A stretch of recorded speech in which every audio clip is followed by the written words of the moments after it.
Bonjour à tous et bienvenue sur la chaîne du temps libre, moi c'est Anso et aujourd'hui on se retrouve pour une nouvelle vidéo. La dernière fois c'était un premier tome, cette fois c'est une suite de sagas. Ça m'arrive quand même de continuer un tout petit peu certaines sagas. On va parler de quelque chose de pas très folichon ma foi, mais bon, voilà.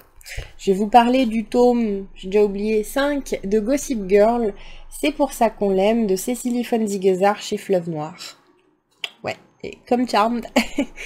Alors, je tiens à vous dire que celui-ci, il a morflé. Je pense que je l'avais en étant ado, pré-ado. Et ouais, il a vécu pas mal de trucs. Donc, je vous avoue qu'il est un peu dans un sale état. Hein, ça, pour tous les maniaques des livres, désolé. Désolé parce que ça aussi, c'est la cata. Mais bon, je continue cette saga. Je sais pas trop pourquoi. Je sais pas trop. Je peux pas vous parler déjà de ce tome-là parce que sinon je vais vous spoiler des trucs. Je vais juste faire une parenthèse sur la série comme je fais à chaque fois dans chaque tome de Gossip Girl. J'aimais beaucoup au début. Quand c'était la hype, j'étais dans la hype. Voilà. Mais j'ai jamais pu regarder jusqu'à la fin. Sachez-le, déjà. J'ai lâché le truc, je crois, la dernière saison ou l'avant-dernière, mais j'en pouvais plus. Je trouvais ça terrible, donc j'ai arrêté. Et les livres, bah, ça casse pas trois pattes à un canard. Et puis quand vous connaissez la série, je vois le reflet, mais oui, là aussi c'est plié. Hein. Quand vous connaissez la série, c'est tellement difficile d'avoir l'image des personnages dans le livre, parce que l'image des personnages dans la série, elle prend tellement de place, et en même temps ils sont tellement différents, c'est assez terrible. Je vais pas reciter comme à chaque fois les différences entre la série et la saga livresque. Pour ça, je vous laisse regarder dans les anciennes vidéos, vous trouverez, je crois, à partir du tome 2 ou 3, les chroniques sur la chaîne. Voilà, j'en parle à chaque fois. Donc je vais éviter d'en parler dans celle-là. Sinon c'est un peu redondant, hein, parce que bon, il y a encore plusieurs tomes. Mais bon, ça casse vraiment pas trois pattes à un canard. Leurs problèmes de riches ont tendance à m'agacer au plus haut point. Il y a des personnages que je ne supporte pas.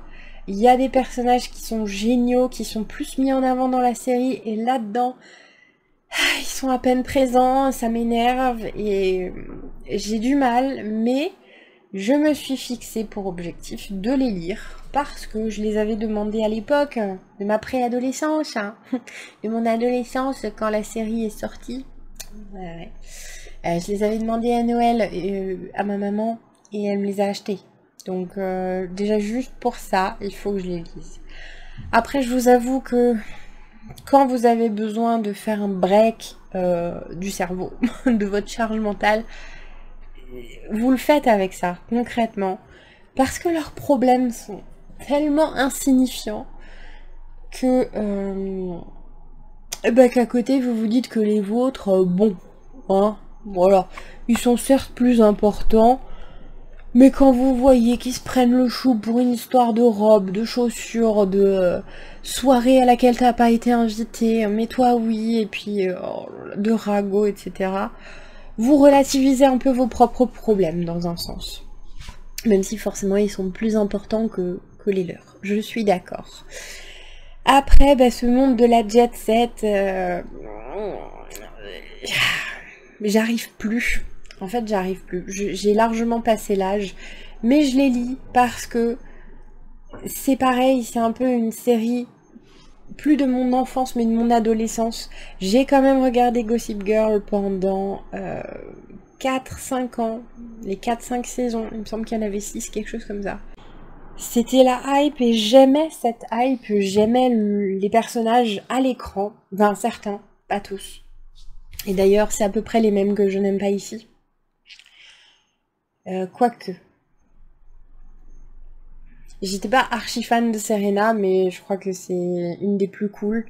Vanessa, j'adore. là-dedans, peut-être un peu moins dans ce tome-là. J'aimais pas mal Dan, mais en fait ça dépendait des saisons. Je détestais Blair quasiment tout le temps. J'aimais Chuck Bass, mais en même temps quand on y pense, c'est pas très sain d'aimer Chuck Bass et Nate sans intérêt dans la série et dans les romans. Je suis désolée s'il y a des fans de Nate, pardon, mais c'est mon avis. Du coup, ouais, je vous avoue que je continue la saga livresque parce que cette série comptait pour moi à l'époque. Et je me suis juré à l'époque que je les lirais et au final, c'est pas si facile que ça parce qu'il y a tellement de différences, la série a pris tellement de liberté. Et quand je connais un personnage, par exemple Georgia Sparks, il me semble, je la vois comme elle est dans la série, et ici elle est un peu différente quand même. Le personnage pour le coup est assez bien respecté malgré tout. Mais voilà, moi j'ai les images des acteurs, des personnages de la série, avec ce qu'ils ont fait, avec qui ils étaient, etc. Et c'est un peu compliqué. Après, c'est du jeunesse, hein. Je vous avoue que j'ai acheté ça à l'époque. Moi j'avais quoi? J'avais 14-15 ans. Peut-être. Non, peut-être au lycée, début du lycée, il me semble. Quelque chose comme ça. On a quoi au lycée? On a 16 ans? Bon, voilà. C'était mon adolescence. Hein. Charm, c'était mon enfance, ma pré-ado. Là, c'était mon adolescence. Donc, ouais.